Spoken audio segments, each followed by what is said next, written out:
Lectura de la primera carta del apóstol San Pedro.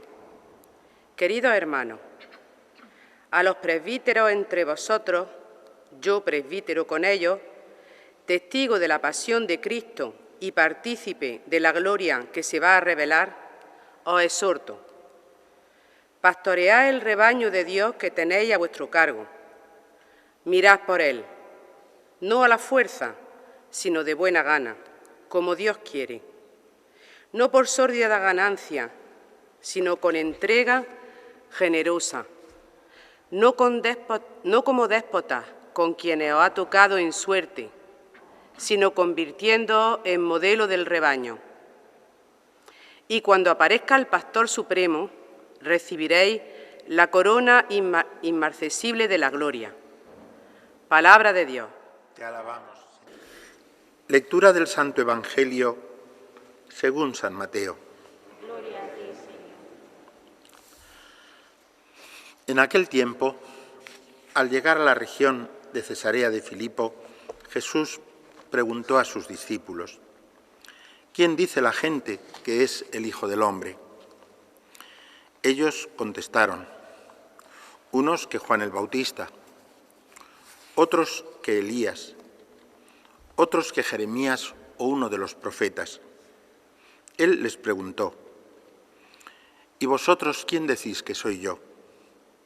Simón Pedro tomó la palabra y dijo: tú eres el Mesías, el Hijo del Dios vivo.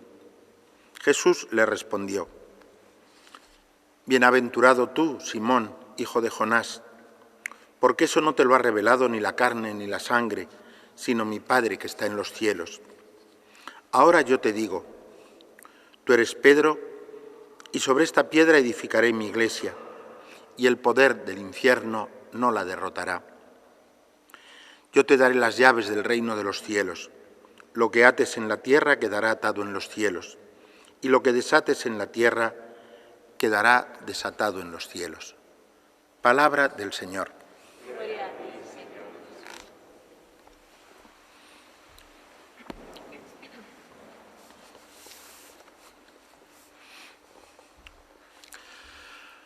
En la vida y en la muerte, decía San Pablo, somos del Señor. Y somos del Señor pues porque Él ha comprado nuestras vidas, un poco como en lo que aparece reflejado al comienzo de la historia de los miserables de Víctor Hugo, ¿no? que le dice: he comprado tu alma, ¿no? A aquel que le había robado, y él le ayuda a pesar de eso. Y pues el Señor ha comprado nuestra alma, ha comprado nuestra vida, la vida de la humanidad entera, porque es Dios mismo el que se entregaba, diríamos, sí, el que se entregaba en la cruz con los brazos abiertos para ser el centro del cosmos y de la historia. Por lo tanto, todos podemos decir en cualquier momento de nuestra vida el salmo precioso que acabamos de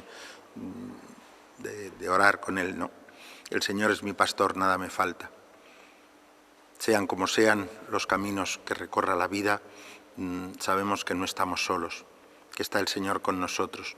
El Señor está contigo, le dijo el ángel a María, y se lo sigue diciendo a la Iglesia todos los días: el Señor está contigo. Y tu bondad y tu misericordia me acompañan todos los días de mi vida, y habitaré en la casa del Señor por años sin término. Esa es la certeza con la que vivimos los cristianos.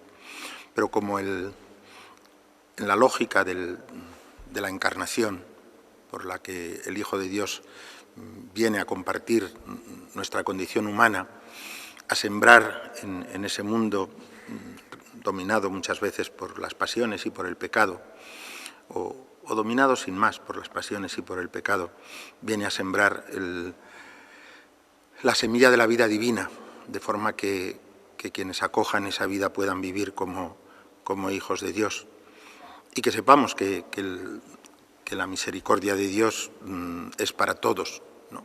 y abarca el mundo entero.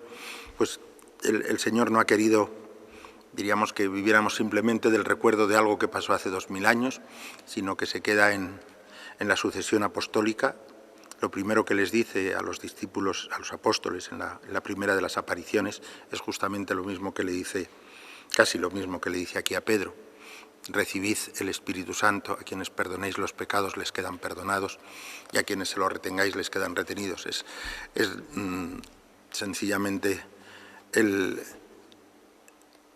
poder salvador de Cristo, lo que él comunica a sus 12. Y Pedro es la cabeza de esos 12.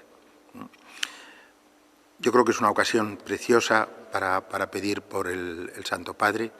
Es un momento muy singular en la vida de la Iglesia, porque aunque ha habido, pues imaginaros, cuando los vándalos en el siglo V estaban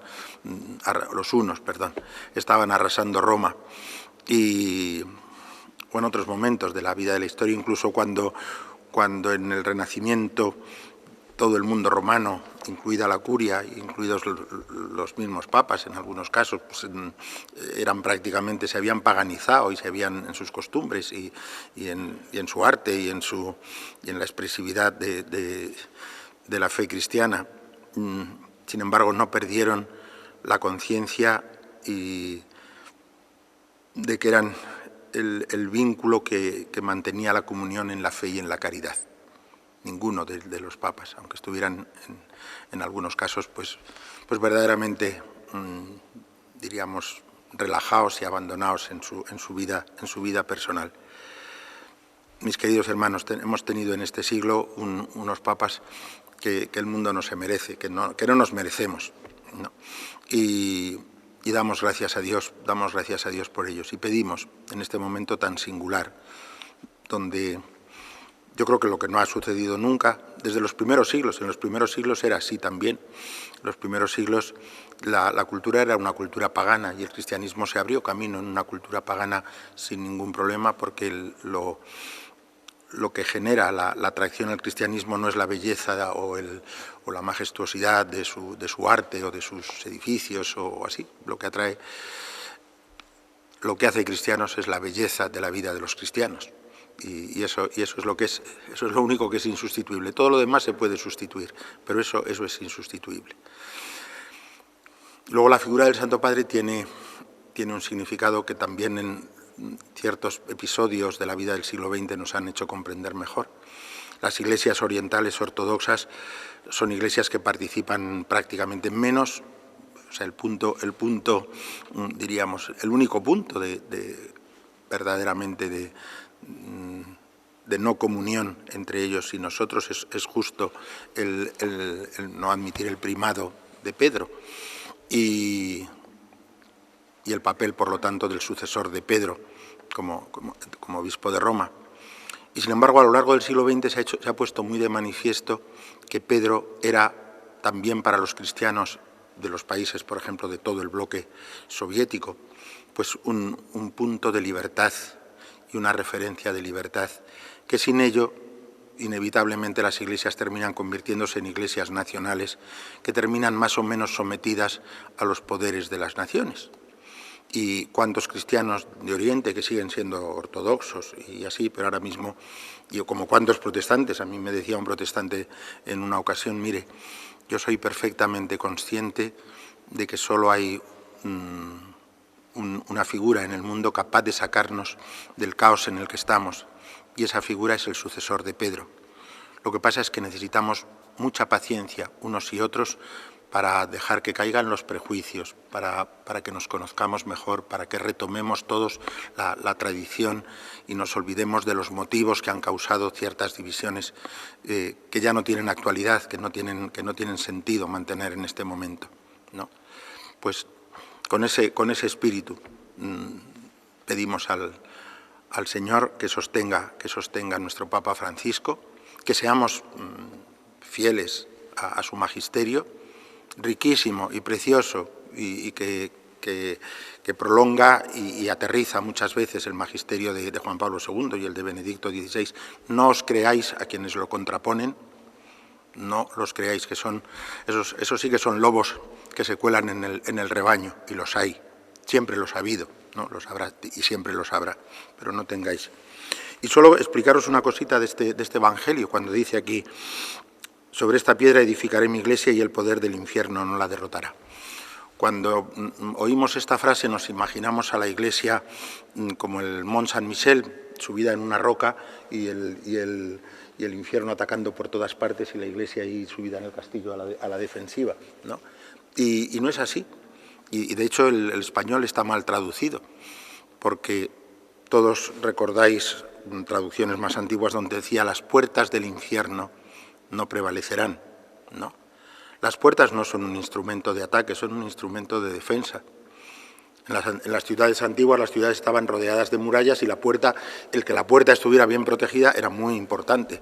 Si Jesús dice que las puertas del infierno no prevalecerán, lo que significa es que es el infierno el que está siendo atacado.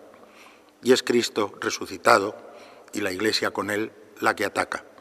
Entonces, yo creo que tenemos nuestro cristianismo moderno en eso tiene que cambiar psicológicamente. No son los cristianos los que tienen que tener miedo del mundo, es el mal el que tiene que tener miedo de Jesucristo y de los discípulos de Jesucristo y del cuerpo de Cristo. Porque es más poderoso el amor de Dios que el poder del mal. Tu bondad y tu misericordia me acompañan todos los días de mi vida. El Señor es nuestro pastor, no va a ser el mal más poderoso. Pero a veces caemos en la tentación de pensar que el mal tiene más poder que el amor de Dios. Pero eso se llama falta de fe, sencillamente. Que el Señor nos conceda ese don y que sepamos acompañar y vivir en comunión con el sucesor de Pedro siempre.